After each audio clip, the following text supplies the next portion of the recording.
Alhamdulillah wassalatu wassalamu ala rasulillah sayyidina wa maulana wa syafi'ina wa zukhrina wa qurrati a'yunina Muhammad wa ala alihi wa sahbihi wa man da'a bida'watihi wa istanna bi sunnatihi ila yaumi liqa'i rabbih wa ba'du. Al-habaib al-afadil, para habaib, para zuriat Rasulullah sallallahu alaihi wasallam yang berhadir di majlis yang penuh dengan rahmat dan barakah ini, mudah-mudahan dekatnya kita dengan mereka menyebabkan turunnya rahmat dan ampunan Allah Subhanahu wa taala. Berpegangnya kita dengan kajian yang mereka sampaikan membuat kita selamat dari fitnah-fitnah akhir zaman ini insyaallah. Para asatiz, para pewaris Nabi Muhammad, al-ulama warasatul anbiya, tak dapat saya sebutkan satu persatu. Hadir bersama kita Ustadz Andi Boni beserta para guru-guru kita semua. Mudah-mudahan kita istiqamah mengamalkan ajaran-ajaran Ahlus Sunnah wal Jamaah. Kesempatan momen subuh ini milad Bikers Subuhan Bogor yang ke-5. Betul? Saya selalu dibawa oleh adik-adik Bikers Subuhan di berbagai kota. Kemarin mendapat rompi juga dari Bikers Subuhan Ambon, wilayah timur Indonesia. Dulu awal-awal tausiah di Batam, datang anak-anak muda, Ustadz Somad, besok dari hotel ke masjid kami mau jemput pakai motor, nanti Ustadz kami bonceng, katanya. Mereka sangka saya tidak bisa naik motor. Jadi sejak itulah saya bawa motor kemana-mana. Lalu kemudian sampailah subuh yang penuh dengan kemuliaan ini, milad yang ke-5, semoga panjang umur. Belajar dari motor itu yang bisa kita ambil pelajaran banyak sekali. Tapi pada subuh ini saya bahas 5 poin saja. Kenapa 5? Karena milad yang ke-5.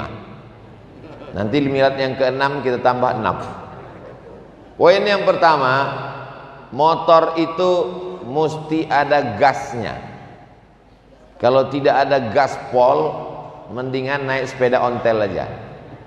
Komunitas sepeda ontel jangan tersinggung, karena semua ada perannya masing-masing. Gas inilah yang membuat dia melesat laju. Saya terus terang sampai sekarang paling suka naik motor kalau gasnya cash, kontan. Gas itu pada manusia ini hawa nafsu. Kalau tidak ada hawa nafsu, maka kita ini semua tidak bisa bergerak. Makanya Allah tidak berikan dunia ini kepada malaikat, karena malaikat itu tidak ada nafsunya. Jadi kalau ada orang mengatakan, Ustadz Somad, saya ini sejak hijrah ini sudah tidak ada hawa nafsu lagi, berarti kamu sudah jadi malaikat. Ustadz saya ini kok nafsu terus, berarti kamu setan. Yang namanya manusia itu ada keseimbangan. Sebagian orang berpemahaman kalau sudah ngaji, kalau sudah tobat, kalau sudah hijrah, kalau sudah ikut komunitas Bikers Subuhan, maka dia tidak lagi ada hawa nafsu. Ini pemahaman yang salah dan keliru. Islam tidak menghilangkan hawa nafsu. Contoh nafsu makan. Kenapa nafsu makan? Yang pertama Ustadz bahas. Kebetulan tadi ada nasi tumpeng, walaupun sudah diangkat. Jadi ada sekelompok manusia ini yang tidak boleh makan sama sekali, karena menurut mereka makan inilah sumber kejahatan. Kalau sudah makan muncul libido seksual, kalau sudah makan muncul keinginan-keinginan, maka makanan sumber kejahatan. Maka untuk menghilangkan kejahatan jangan makan. Akhirnya dia tidak makan-makan. Bahkan ada sahabat Nabi yang berkeyakinan seperti itu, namanya Abu Darda. Dia tidak makan-makan.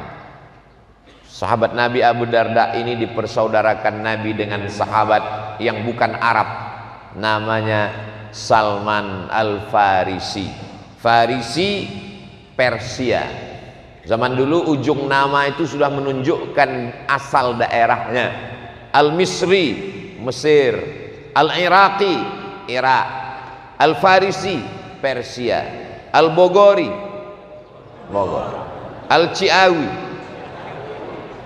Jadi Salman Al-Farisi dipersaudarakan Nabi dengan Abu Darda. Salman dapat berita bahwa Abu Darda tidak mau makan, maka Salman pun datang bertamu ke rumahnya. Assalamualaikum. Waalaikumsalam. Istrinya yang nyambut. Abu Darda mana? Dia di dalam rumah, tidak mau keluar. Saya sudah dapat kabar. Lalu kemudian sampai di rumah Abu Darda, makanan sudah disiapkan. Abu Darda pun keluar dari kamar. Kata Abu Darda, wahai Salman, engkau sebagai tamu, saya muliakan, silakan makan. Apa kata Salman Al-Farisi? Saya tidak mau makan sebelum kamu memakan makanan ini. Begitu cara Salman menegur Abu Darda. Kita ini sudah dipersaudarakan Rasulullah Sallallahu Alaihi Wasallam. Saya mau makan makanan kamu ini kalau kamu mau makan. Kalau kamu tidak makan, saya sebagai tamu tidak akan makan. Maka terpaksa Abu Darda pun membatalkan puasanya hari itu. Rupanya Salman ini dapat berita Abu Darda tidak makan, Abu Darda tidak tidur malam, dan Abu Darda sudah menjauhi istrinya. Maka Salman menasihatkan, inna li jasadika alaika haqqan, badanmu punya hak, kasih dia makan, jangan sampai tidak makan. Inna li ainika haqqan, inna li ainika alaika haqqan, matamu punya hak, kasih dia tidur, jangan sampai kamu tidak tidur malam. Inna li ahlika alaika haqqan, istrimu punya hak, kasih dia perhatian. Wa ati dzi haqqin haqqahu, yang punya hak terhadap dirimu wajib kau berikan haknya. Jadi kalau ada adik-adik biker subuhan yang enggak makan-makan, makanlah, nasi tumpeng masih banyak. Jangan sampai tidak makan. Saya sanggup puasa. Kata Nabi, kalau kamu sanggup puasa cukup 3 hari dalam sebulan, 13, 14, 15. 3 hari itu sama dengan 1 bulan. Man jaa bil hasanati falahu asyru amsalihha. 1 hari dibalas 10, 3 hari berarti 30 hari. Saya sanggup lebih dari 3 hari. Laksanakan 8 hari. Senin, Kemis, Senin, Kamis, Senin, Kamis, Senin, Kamis. Saya sanggup lebih dari 8 hari, 15 hari. Ahabbus shaum ilallah shaumi Daud. Puasa yang paling dicintai Allah puasa Nabi Daud. Yasumu yauman, puasa sehari. Wa yuftiru yauman, makan sehari. Pilih yang ganjil atau yang genap. 3, 5, 7, 9, 11, 13, 15, 17, 19, 21, 23, 25, 27, 29. Tidak ada 31 karena bukan Agustus. Saya sanggup puasa lebih banyak lagi daripada itu. Kalau tidak mengganggu aktivitas, boleh. Namanya puasa dahar. Dahar puasa sepanjang tahun. Sampai ke Bogor, dahar makan. Saya dulu satu rumah sama mahasiswa dari Bandung. Coba-coba mau belajar bahasa Sunda. Kumaha dahar, saya bilang. Saya lupa antara dahar dengan damang. Itu makan dahar itu berkesan di hati saya. Sampai sekarang ketemu sama dia beberapa waktu yang lalu di Bandung. Kumaha dahar, kata dia. Apa maknanya? Jangan sampai tidak makan. Tapi saya ketemu ada orang, dia puasa tapi tidak mengganggu aktivitasnya. Waktu saya bertamu ke rumahnya disiapkan makanan, dia nggak makan. Saya bilang, bapak nggak makan tetap sehat? Saya sehat Pak Ustadz. Puasa apa? Puasa dahar sepanjang tahun. Kalau sepanjang tahun itu mengganggu aktivitas, hukumnya haram. Saya tetap sehat, badan saya sehat, istri saya tidak terganggu, nafkah juga lancar zahir dan batin. Bapak sudah berapa lama puasa dahar? Alhamdulillah Pak Ustaz, sudah 2 tahun, 20 tahun. Sehat walafiat. Jamaah pun banyak menduga saya banyak puasa. Enggak, saya kurus ini takdir. Jadi gas ini mesti ada. Makan, Islam tidak melarang orang untuk makan. Kulu, makanlah. Wasrabu, minumlah. Wala tusrifu, jangan berlebihan. Makanya saya kalau bertamu di mana-mana jamaah nanya, Ustaz ada pantangan? Enggak. Kepiting? Oke. Udang? Ahlan wa sahlan. Seafood? Marhaban. Ikan? Tola'al badru alaina. Tidak ada pantangan. Satu-satunya pantangan satu cuman, pantang dekat, lewat. Mudah-mudahan kita sehat semua. Ada orang menganggap makanan inilah yang membuat sumber penyakit. Betul, bukan hadis Nabi. Kata-kata hikmah, al-ma'idatu baitu kulli da', lambung sumber segala macam penyakit. Di dalam badan kita ini air. Air ini tidak boleh kena dengan minyak. Kalau air kena minyak, maka airnya jadi kental. Maka tidak boleh terlalu banyak minyak. Bahasa medisnya kolesterol. Di dalam badan kita ini air. Air tidak boleh terlalu banyak gula. Ambil gula, masukkan ke kuali, panaskan. Setelah itu letakkan sendok. Biarkan dingin, angkat sendoknya, kualinya ikut. Kompornya pun bisa ikut sekalian. Kenapa? Jadi kental. Yang mengentalkan darah itu adalah gula dan minyak. Maka hindari terlalu banyak gula, terlalu banyak minyak. Tapi kita tidak disuruh untuk tidak makan. Nabi Daud puasa yang paling bagus. Mengapa Nabi Daud? Mengapa bukan Nabi Yahya? Mengapa bukan Nabi Isa? Karena kalau dikatakan puasa yang paling bagus puasa Nabi Yahya, orang maklum, Yahya itu sayyidah wa hasura, tidak menikah, jomblo. Jadi yang jomblo jangan berkecil hati. Allah menyebut jomblo menjadi pemimpin dan soleh, sayyidah wa hasura, dan dia minas solihin. Tapi ingat, zaman Nabi Yahya itu perempuan itu menutup aurat, yang kelihatan matanya. Zaman sekarang perempuan itu matanya ditutup, yang lain terbuka. Jadi jangan pakai logika zaman itu dibawa ke zaman sekarang.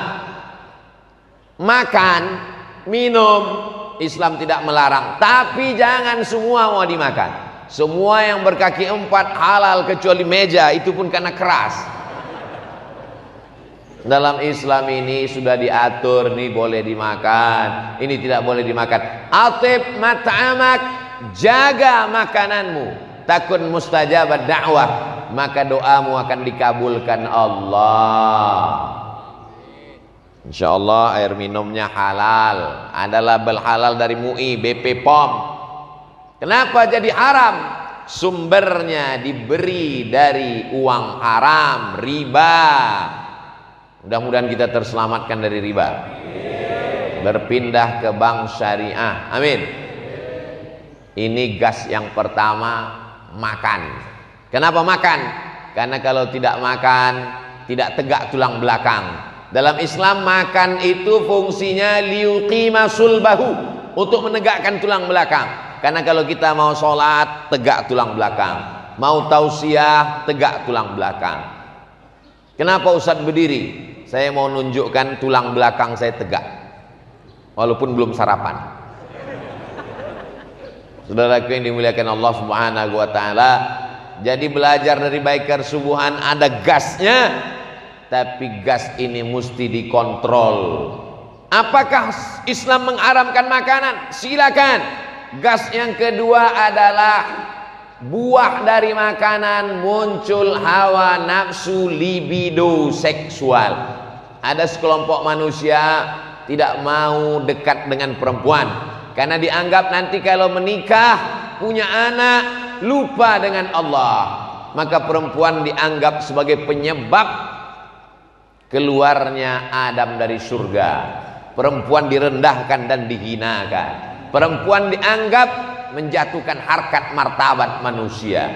Perlu diluruskan. Inni ja'ilun fil ardi khalifah. Allah menjadikan kita pemimpin di bumi.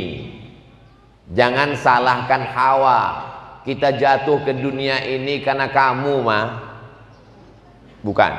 Dalam Islam perempuan harkat martabatnya sama dengan laki-laki. Al-mu'minuna wal mu'minat ba'duhum awliya'u ba'd. Bapak dengan ibu sama, sama-sama saling tolong menolong. Ta'muruna bil ma'ruf wa tanhauna 'anil munkar. Man amila salihan, siapa yang beramal soleh, min zakarin laki-laki, au unsa perempuan, dengan syarat wa huwa mu'minun, syaratnya mesti ada iman, fala nuhyiyannahu hayatan thayyibah, maka kami beri mereka kehidupan yang baik-baik. Jadi jangan lecehkan, sepelekan, rendahkan perempuan. Jadi kalau ada orang menjauhi perempuan, dianggapnya perempuan ini menjatuhkan derajat dia di hadapan Allah. Kita lanjutkan setelah yang satu ini.